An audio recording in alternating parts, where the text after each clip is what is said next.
Hi,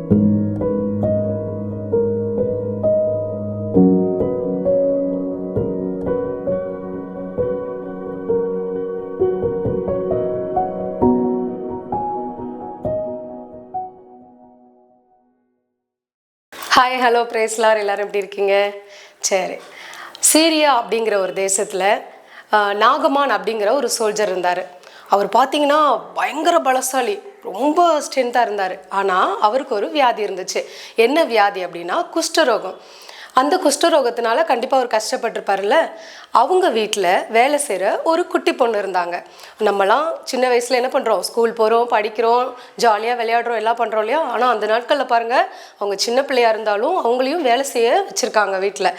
okay, அந்த பொண்ணு என்ன பண்ணியிருக்காங்க, நம்ம வேலைக்கு தானே வந்திருக்கோம், நம்ம வேலையை பார்த்துட்டு நம்ம போவோம் அப்படின்னு செல்ஃபிஷாக இல்லாமல், நம்ம எஜமான் இப்படி கஷ்டப்படுறாரு, நமக்கு தெரிஞ்ச விஷயத்த அவருக்கு ஷேர் பண்ணணும் அப்படின்னு சொல்லிட்டு அவங்க மனசில் அவருக்கு ஒரு நன்மை செய்யணும் அப்படிங்கிற விருப்பம் வந்ததுனால அவங்க என்ன சொல்கிறாங்க, சமாரியாவில் காடோட சர்வன் ஒருத்தர் இருக்கார், அவர் பேர் எலிசா, அவரை போய் நீங்கள் பாருங்கள், கண்டிப்பாக உங்கள் குஷ்டரோகம் சரியாயிரும்னு சொல்கிறாங்க.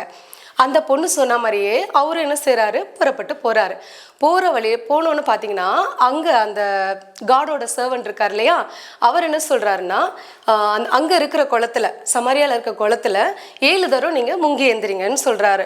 உடனே இவருக்கு பயங்கர கோபம் வந்துடுது.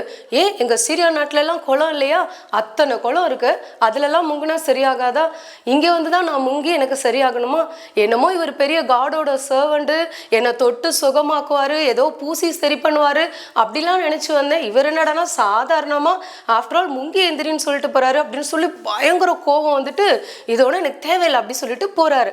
அவர் புறப்பட்டு போகும்போது அந்த சோல்ஜருக்கு கீழே இருக்கவங்க இருக்காங்க இல்லையா, சர்வன்ட், அவங்க என்ன சொல்றாங்க அப்படின்னா, நீங்க ஏன் இப்படி யோசிக்கிறீங்க, அவர் உங்களை பெரிய காரியம் ஏதாவது செய்ய சொல்லியிருந்தா கஷ்டமா இருந்திருக்கும், நீங்க யோசிச்சிருக்கலாம், இது ஒரு சின்ன காரியம் தானே, குளத்துல 7 முறை முங்கி எந்திரிக்க சொல்றாரு, இது ஒரு பெரிய விஷயமா, இது நீங்க செஞ்சுதான் பாருங்களேன் அப்படின்னு பணியோட சொல்றாங்க.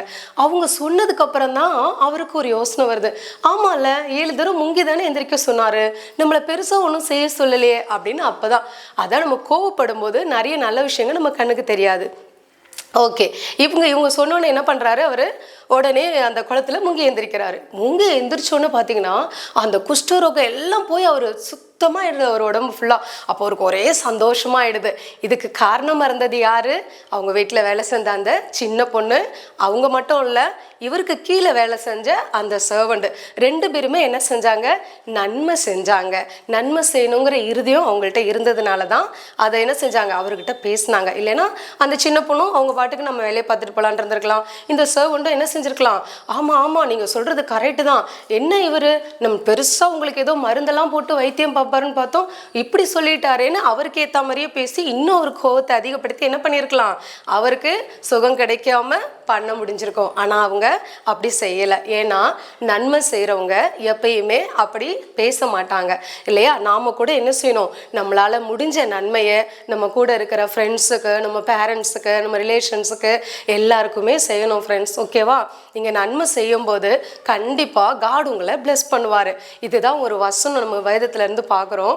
2 தெசலோனிக்கேயர் 3ஆம் அதிகாரம் 13ஆம் வசனத்தில், நன்மை செய்வதில் சோர்ந்து போகாதிருங்கள் அப்படின்னு சொல்லி வசனத்தில் நம்ம வாசிக்கிறோம். அப்போ நீங்களும் இனிமேல் நன்மை செய்கிறதுல சோர்ந்து போகாமல், சம்டைம் நம்ம நன்மை செய்யும்போது ஒரு சிலர் என்ன செய்வாங்கன்னா, பரவாயில்ல இவங்க நமக்கு நன்மை தானே செஞ்சாங்க அப்படின்னு அக்செப்ட் பண்ணிக்குவாங்க, நம்மளை என்ன செய்வாங்க, தேங்க்லாம் பண்ணுவாங்க, தேங்க்ஸ் பண்ணுவாங்க. ஆனால் ஒரு சிலர் என்ன பண்ணுவாங்க, நம்ம நன்மை செஞ்சால் கூட அதெல்லாம் சுத்தமாக மறந்துடுவாங்க ஃப்ரெண்ட்ஸ். மறந்துட்டு நமக்கே அகெயின்ஸ்டாக கூட சில நேரம் என்ன செய்வாங்க, காரியங்களை செஞ்சுருவாங்க.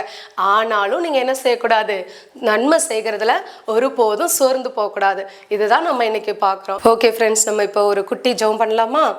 அன்புள்ள இயேசு சுவாமி, இந்த நல்ல வேலைக்காக உமக்கு நாங்கள் நன்றி செலுத்துகிறோம். நீங்கள் கற்றுக் கொடுத்த இந்த நல்ல காரியத்துக்காக உமக்கு நன்றி செலுத்துகிறோம்.